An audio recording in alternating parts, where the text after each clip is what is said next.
ನಮಸ್ತೆ ಫ್ರೆಂಡ್ಸ್, ನೀವು ನೋಡ್ತಾ ಇದ್ದೀರಾ tech world with Panika YouTube channel. Friends, ಇವತ್ತಿನ ನೋಡಿದ್ರೆ ವಿದ್ಯಾರ್ಥಿ ಬಸ್ ಪಾಸ್ ಬಗ್ಗೆ ಸಾಕಷ್ಟು ಮಂದಿ ವಿದ್ಯಾರ್ಥಿಗಳು ಕೇಳ್ತಾ ಇದ್ರು. ಸರ್, ನಮ್ಮದು ವಿದ್ಯಾರ್ಥಿ ಬಸ್ ಪಾಸ್ಗೆ ಇನ್ನೂ ಕೂಡ ಕಾಲೇಜ್ ಅಪ್ಡೇಟ್ ಆಗಿಲ್ಲ, ಹಾಗಾಗಿ ಯಾವಾಗ ಅಪ್ಡೇಟ್ ಆಗುತ್ತೆ ಮತ್ತು ಕೆಲವೊಂದು ವಿದ್ಯಾರ್ಥಿಗಳು ಇನ್ನೂ ಕೂಡ ಡೇಟಾಗಳು ಬರ್ತಾ ಇಲ್ಲ, ಯಾವಾಗ ಏನು ಅಂತ ಕೇಳ್ತಾ ಇದ್ರು. ಆ ಬಗ್ಗೆ ಸಂಪೂರ್ಣ ಮಾಹಿತಿ ತಿಳಿಸ್ಕೊಡ್ತಾ ಹೋಗ್ತೇನೆ. ತಪ್ಪು ಸ್ಕಿಪ್ ಮಾಡೋದು ಪೂರ್ತಿಯಾಗಿ ನೋಡಿ. ಹಾಗೆ ನಿಮಗೆ ಇಷ್ಟ ಆದರೆ ಒಂದು ಲೈಕ್, ಶೇರ್, ಸಬ್ಸ್ಕ್ರೈಬ್ ಮಾಡಿ. ಫ್ರೆಂಡ್ಸ್, ಜೂನ್ 2ನೇ ತಾರೀಕಿಂದ ಕೂಡ ವಿದ್ಯಾರ್ಥಿ ಬಸ್ ಪಾಸ್ ವಿತರಣೆ ಪ್ರಾರಂಭ ಆಗಿದೆ. ಅದು ಯಾರಿಗಪ್ಪ ಅಂದರೆ 1ರಿಂದ 10ನೇ ತರಗತಿ ಹಾಗೆ PUC ವಿದ್ಯಾರ್ಥಿಗಳಿಗೆ ಪ್ರಾರಂಭ ಆಗಿದೆ. ಬಟ್ ಇನ್ನೂ ಕೂಡ ITI ಡಿಪ್ಲೊಮಾ ಅವರ ಅಡ್ಮಿಷನ್ ಪ್ರೊಸೆಸ್ ನಡೀತಾ ಇದೆ. UG PG ಕೌನ್ಸಿಲಿಂಗ್ ಕೂಡ ನಡೀತಾ ಇದ್ದಾವೆ, CET ಕೌನ್ಸಿಲಿಂಗ್ ಕೂಡ ನಡೀತಾ ಇದ್ದಾವೆ. ಹಾಗೆ ಅಗ್ರಿಕಲ್ಚರ್, ವೆಟರ್ನರಿ ಎಲ್ಲ ಕೂಡ ವಿದ್ಯಾರ್ಥಿ ಕೌನ್ಸಿಲಿಂಗ್ ನಡೀತಾ ಇರೋದ್ರಿಂದ ಇನ್ನೂ ಕೂಡ ಸೇವಾ ಸಿಂಧು ಪೋರ್ಟಲ್ನ ಅವ್ರದ್ದು ಪ್ರೊಸೆಸ್ಸು, ಆಮೇಲೆ ಅವರ ಬ್ರ್ಯಾಂಚು, ಆಮೇಲೆ ಅವರ ಏನು ಕೋರ್ಸ್ ಇದೆ ಅದನ್ನು ಇನ್ನೂ ಕೂಡ ಅಪ್ಡೇಟ್ ಮಾಡಿಲ್ಲ. ಹಾಗಾಗಿ ವಿದ್ಯಾರ್ಥಿ ಸ್ವಲ್ಪ ವೇಟ್ ಮಾಡಬೇಕು. ಆಲ್ರೆಡಿ ತಿಳಿಸಿದ್ರಾಗ ಏನಪ್ಪ ಅಂದರೆ ಪ್ರಾಥಮಿಕ ಶಾಲೆ, ಪ್ರೌಢಶಾಲೆ ಹಾಗೂ ಕಾಲೇಜು ಲೆವೆಲ್ನಲ್ಲಿ PUC ಕಾಲೇಜಿನ ಲೆವೆಲ್ಲಿ ಓಪನ್ ಮಾಡಿದ್ದಾರೆ. ಆ ವಿದ್ಯಾರ್ಥಿಗಳು ಅಪ್ಲಿಕೇಶನ್ ಕೂಡ ಸ್ಟಾರ್ಟ್ ಆಗಿದೆ ವಿದ್ಯಾರ್ಥಿ ಬಸ್ ಪಾಸ್ಗೆ. ಕರ್ನಾಟಕ ರಾಜ್ಯ ರಸ್ತೆ ಸಾರಿಗೆ ಸಂಸ್ಥೆ ಏನಪ್ಪ ಅಂದರೆ ಶಾಲಾ ಮತ್ತು ಪದವಿ ಪೂರ್ವ ಕಾಲೇಜು ವಿದ್ಯಾರ್ಥಿಗಳು 25-26ನೇ ಸಾಲಿನ ರಿಯಾಯಿತಿ ದರದ ಬಸ್ ಪಾಸನ್ನು ಜೂನ್ 2ನೇ ತಾರೀಕಿಂದ ಪ್ರಾರಂಭ ಮಾಡಿದ್ದು, ಆಲ್ರೆಡಿ ಅರ್ಜಿ ಸಲ್ಲಿಸಲಿಕ್ಕೆ ಕರ್ನಾಟಕವನ್ನು, ಗ್ರಾಮವನ್ನು, ಬೆಂಗಳೂರನ್ನು ಕೇಂದ್ರದ ಮುಖಾಂತರ ಅರ್ಜಿನ ಕೂಡ ಸಲ್ಲಿಸ್ಬೋದು. ಸೊ ಅದಕ್ಕೆ ಸೇವಾ ಶುಲ್ಕ ಅಂತೆ ₹30 ಸೇವಾ ಶುಲ್ಕ ಪಾವತಿಸಬೇಕು. ಮತ್ತು ಅದರ ಜೊತೆಗೆ ಏನಪ್ಪ ಅಂದರೆ ವಿದ್ಯಾರ್ಥಿಗಳು ಆಲ್ರೆಡಿ ಅವರು ಅಮೌಂಟ್ ಕೂಡ ಪೇ ಮಾಡಬೇಕಾಗತ್ತೆ. ಏನಪ್ಪ ಅಂದರೆ ಈಗ ಪ್ರಾಥಮಿಕ ಶಾಲೆಗೆ ಇದ್ದರೆ ಅವರು SC ST ಆಗಿದ್ದರೆ ಅಂದರೆ ₹150, ಮತ್ತು ಜನರಲ್ ಆಗಿದ್ದರೆ ₹150, ಮತ್ತು ಪ್ರೌಢಶಾಲೆ ಆಗಿದ್ದರೆ ಅಂದರೆ 6ರಿಂದ 10ನೇ ತರಗತಿ ₹750, ಮತ್ತು SC ST ಆಗಿದ್ದರೆ ₹150, ಪ್ರೌಢಶಾಲೆ ವಿದ್ಯಾರ್ಥಿ ₹550.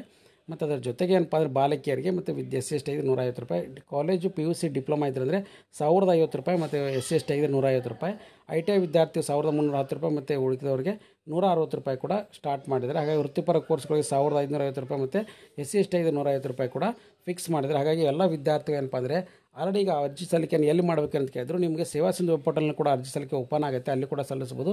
ಮತ್ತು ಅದರ ಜೊತೆಗೆ ಏನಪ್ಪ ಅಂದರೆ ಈಗ ITI ಡಿಪ್ಲೊಮಾ ಪಾಲಿಟೆಕ್ನಿಕ್ನವ್ರಿಗೆ ಏನಪ್ಪ ಅಂದರೆ ಇಮಿಡಿಯೇಟಿಗೆ ಸ್ಟಾರ್ಟ್ ಮಾಡ್ತಾರೆ, ಯಾಕಂದರೆ ಅವ್ರು ಆಲ್ರೆಡಿ ಕಾಲೇಜ್ಗಳಿಗೆ ಸ್ಟಾರ್ಟ್ ಆಗ್ತದೆ 1ನೇ ತಾರೀಕಿಂದ. ಸೊ ಹಾಗಾಗಿ ಎಲ್ಲ ವಿದ್ಯಾರ್ಥಿಗಳು ಕೂಡ ಸೇವಾ ಸಿಂಧು ವೆಬ್ ಪೋರ್ಟಲ್ನಲ್ಲಿ ಅವರು ಅಪ್ಡೇಟ್ ಮಾಡ್ಕೊಂಡು ಅವ್ರದ್ದು ಅಪ್ಲಿಕೇಶನ್ ಕೂಡ ಚೆಕ್ ಮಾಡ್ಕೋಬೋದು. ಸೊ ಅದಕ್ಕೆ ಚೆಕ್ ಮಾಡ್ಕೊಳ್ಳಿಕ್ಕೆ ಸೇವಾ ಸಿಂಧು ವೆಬ್ ಪೋರ್ಟಲಲ್ಲಿ ಹೋಗಿ ನೀವು ಅರ್ಜಿನ ಕೂಡ ಪ್ರಾರಂಭ ಮಾಡ್ಕೋಬೋದಾಗಿದೆ. ಇಲ್ಲಿ ನೋಡಿ ಫ್ರೆಂಡ್ಸ್, ಇಲ್ಲಿ ಬಂದು ನೀವು ಸೇವಾ ಸಿಂಧು ಅಂತ ಸರ್ಚ್ ಮಾಡಿದರೆ ಸಾಕು ಫ್ರೆಂಡ್ಸ್. ಸೇವಾ ಸಿಂಧು ಅಂತ ಚೆಕ್ ಮಾಡಿದರೆ ಸಾಕು, ನಿಮಗೆ ವೆಬ್ಸೈಟ್ ಕೂಡ ಓಪನ್ ಆಗುತ್ತೆ.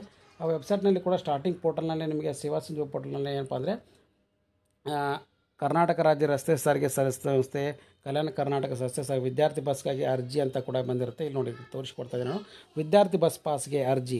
ಸೊ ಈ 3 ಬಸ್ ಪಾಸ್ಗಳು ಇರ್ತವೆ. ಇಲ್ಲಿ ವಿದ್ಯಾರ್ಥಿಗಳು ಏನಪ್ಪ ಅಂದರೆ ನಿಮ್ಮ ಸೇವಾ ಸಿಂಧು ಪೋರ್ಟಲ್ ರಿಜಿಸ್ಟರ್ ಮಾಡಿಕೊಂಡು ಲಾಗಿನ್ ಆಗಿ ನಂತರ ಅರ್ಜಿ ಸಲ್ಲಿಕೆ ಪ್ರಾರಂಭ ಮಾಡುವ ಅಥವಾ ಹತ್ತಿರದ ಕರ್ನಾಟಕವನ್ನು ಅಥವಾ ಗ್ರಾಮವನ್ನು ಕೇಂದ್ರದಲ್ಲಿ ಕೂಡ ಹೋಗಿ ಮಾಡ್ಬೋದು. ಆಮೇಲೆ ಬಸ್ ಪಾಸ್ ಅರ್ಜಿನ ಕ್ಲಿಯರಾಗಿ ಅಪ್ಲಿಕೇಶನ್ ಸಬ್ಮಿಟ್ ಮಾಡಿದ ಮೇಲೆ ಪರ್ಟಿಕ್ಯುಲರ್ ಆಗಿ ವಿದ್ಯಾರ್ಥಿಗಳು ಕೂಡ ಬಸ್ ಪಾಸ್ನ ನೀವು ಅರ್ಜಿ ಸಲ್ಲಿಕೆಯನ್ನು ತೆಗೆದುಕೊಳ್ಬೋದಾಗಿದೆ ಫ್ರೆಂಡ್ಸ್. ಸೊ ಹಾಗಾಗಿ ಯಾರ್ಯಾರು ವಿದ್ಯಾರ್ಥಿಗಳು ಈಗ ಆಲ್ರೆಡಿ ಅರ್ಜಿ ಸಲ್ಲಿಸಿಲ್ಲ ಮತ್ತು ಅದರ ಜೊತೆಗೆ ಅರ್ಜಿನ ಸಲ್ಲಿಕೆ ಪ್ರಾರಂಭ ಮಾಡಿ, ಮತ್ತು ಅದರ ಜೊತೆಗೆ ಲೇಟೆಸ್ಟ್ ಆಗಿರ್ತಕ್ಕಂಥ ಅಪ್ಡೇಟ್ಸ್ ಚಾನಲ್ ಸಬ್ಸ್ಕ್ರೈಬ್ ಮಾಡಿ ಅಂತ ತಿಳಿಸ್ಕೊಡ್ತಾ ಇದ್ದೀನಿ.